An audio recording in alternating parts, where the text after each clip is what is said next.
Hello, you beautiful people, and welcome back to Let's Play Star Trek in Resurgence. I'm so sorry. Where we arrived at the desired location. Navigational Complexities.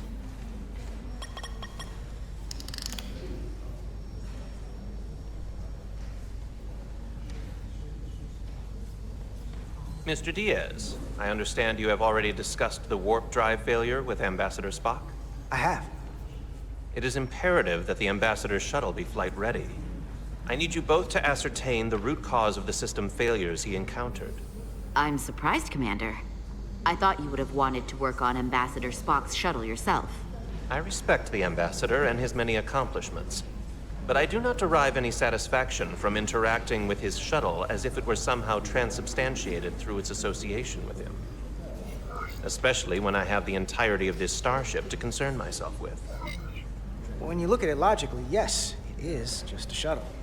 No different than any of the others. There is plenty that is different about it, and that is what you are to investigate.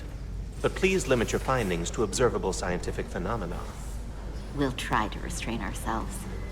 Then I will leave you to it. Make note of any abnormalities in your report. Carry on. It seems like he's warming up to us. Yeah.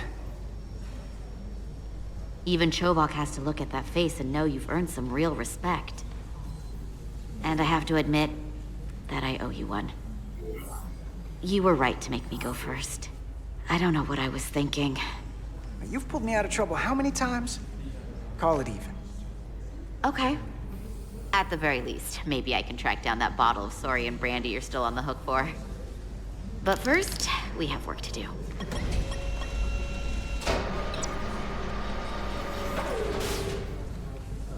Ready to go? All set. Let's run the diagnostic. Yep. And begin. So, I know about your talk with Miranda. You do? She sent me a Priority 1 dispatch right after your conversation. I'm happy for you. Both of you. Thanks. But I'm only going to tell you this once. Don't screw this up. Because I would be very unhappy if you tried this out and then, I don't know, 6 weeks or 6 days later, I have to start splitting holidays between the two of you. All because things went south and you're not on speaking terms. That just isn't gonna work for me. That's not gonna happen, okay? And why are you even going there? We haven't even gone on a date yet. I just want you to know where I stand. I like my friends and I like our group. I don't want to lose that. Is that thing done? Yeah, it's wrapping up. Let's see.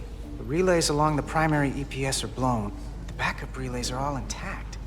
An EPS overload from the warp drive could cause that. But how did the shuttle end up dead in the water? Huh. Well, maybe the ship's data recorder can tell us something.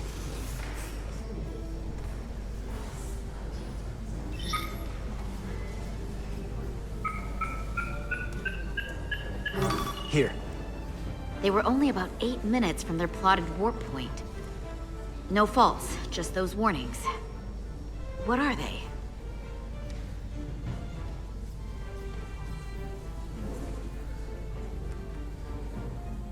Oh, come on. Subspace variance out of tolerance. What does that mean? It means the main navigation array lost sight of space somehow. Will the array going offline cause that? Yes, but it should have also thrown a fault code.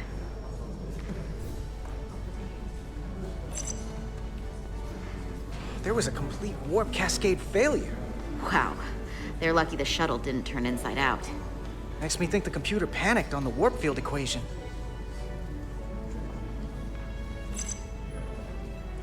The warp field became inverted suddenly. I've seen this happen when the center warp coil cracks. A cracked warp coil throws a fault code. Still, we should take a look. Any one of these failures should have thrown a fault. If it was caused by a system failure. None of this caused the relays to blow. Roll forward to when that happened. Yes, ma'am. Yes, ma'am. So here, they take a moment to get their bearings and they attempt to re-engage the warp drive. There. That's the relays blowing.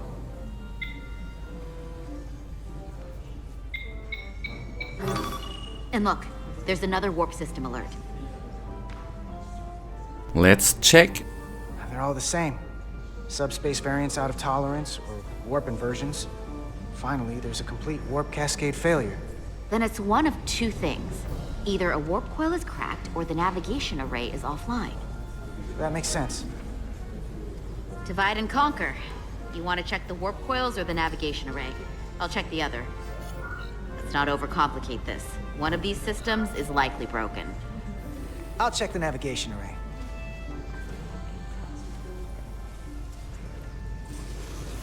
Why not? Okay.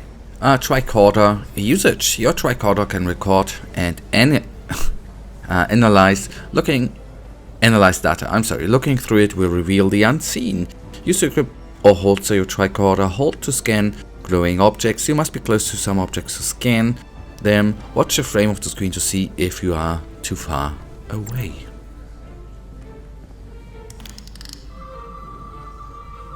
Here we go.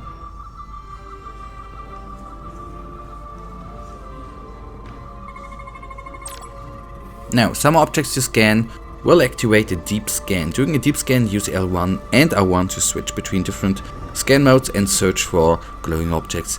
The mode indicators on the tricorder will blink if there's an object to find in that mode. When you have scanned all objects in the frame will change the color. Hold L2 to analyze the data. I'm so sorry, and finish the scan. What? Why?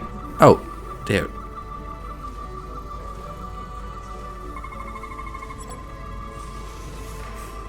Okay, isolinear fields are circuits powering the subspace sensor array. Okay.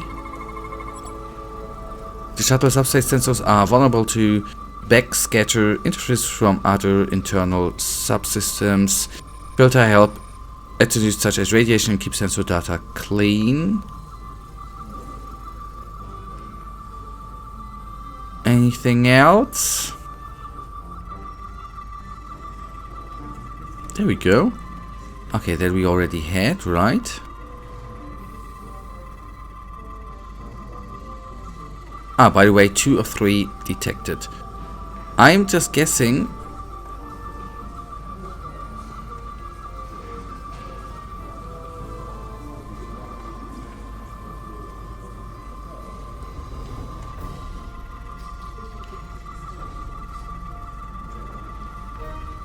Okay, that we had. I'm sorry, I am just trying that. Oh, wait, we have another one there. Okay, first of all, we are through. Subspace sensor array monitors the gradient transitions between normal space and subspace while the vessel is traveling at warp speeds. No physical damage detected. So we are through here. Navigation array checks out, so it must be a coil. Except it's not. Checked and double-checked. Well, the readings don't lie. Here comes the security detail for the way team. Hey, beautiful.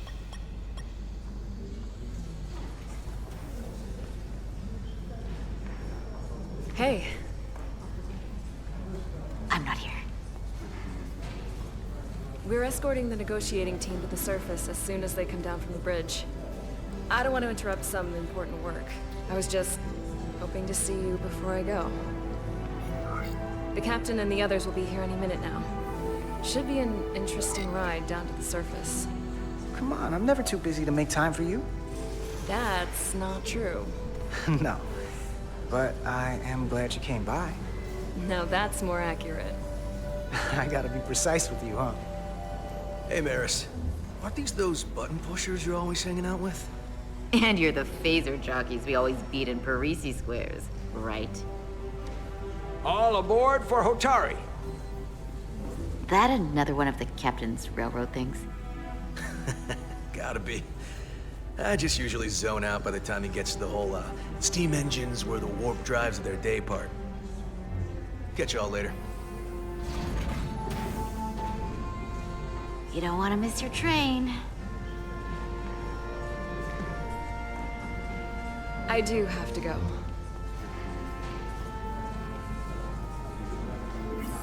Not gonna lie, I'd rather not leave right now. More important things on my mind. Do me a favor. Come back safe. Deal.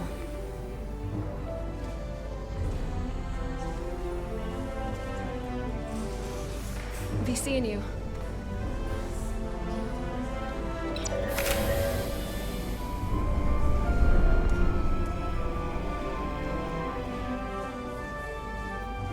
Edsalarda Diaz.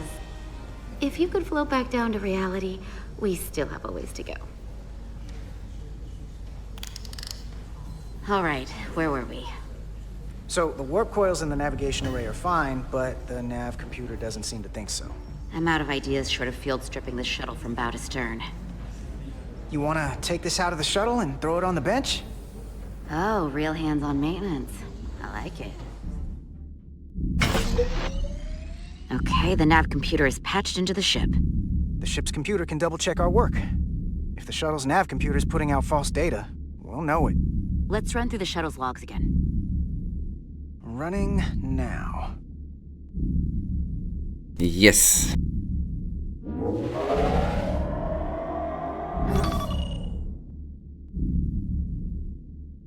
Same. Warp field inversion and a cascade failure. However, the Resolute computer doesn't show the same subspace variance. We're in the same conditions that the shuttle was in when it failed. Why wouldn't the ship's computer get a matching result? What if the subspace variance was a momentary occurrence? That's a possibility, and it would explain why the simulation under our current sensor readings failed to reproduce the issue. But a subspace anomaly strong enough to cause a warp field collapse would leave graviton ripples for days. Let's run with the momentary subspace variance theory for now. Roll forward to the shuttle's attempt to re-engage the warp drive. We need the conditions of space around the shuttle at the moment of warp failure. Resuming simulation.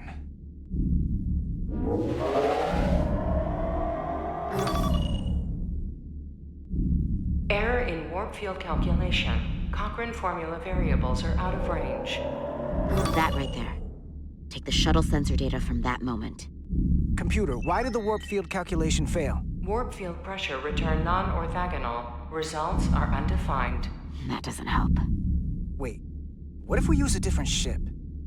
Put the Resolute into the simulation instead of the shuttle. Yeah, it should warp just fine. Unless... Computer, run the simulation with the Resolute. Resolute simulated. Computer, give me manual control on the warp power. Static field intensity, warp 1.1. 1.2. 3. Warp pressure is destabilizing. Error in warp field calculation. The warp drive has experienced a system-wide cascade failure. Warp field collapsed. Subspace variance is out of tolerance.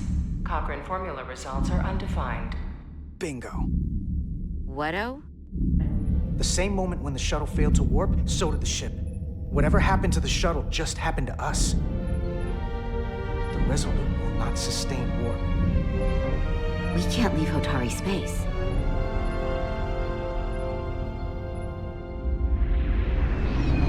Well, but, you guys, that is then right now gonna already bring us to the end of today's episode. And you know it, I, as usual, really thank you for watching. If you guys actually do have enjoyed today's episode, then please give me a little thumbs up and subscribe. And hopefully I see you in the next episode tomorrow. Until then, I wish you all a wonderful day. Stay frosty. Bye.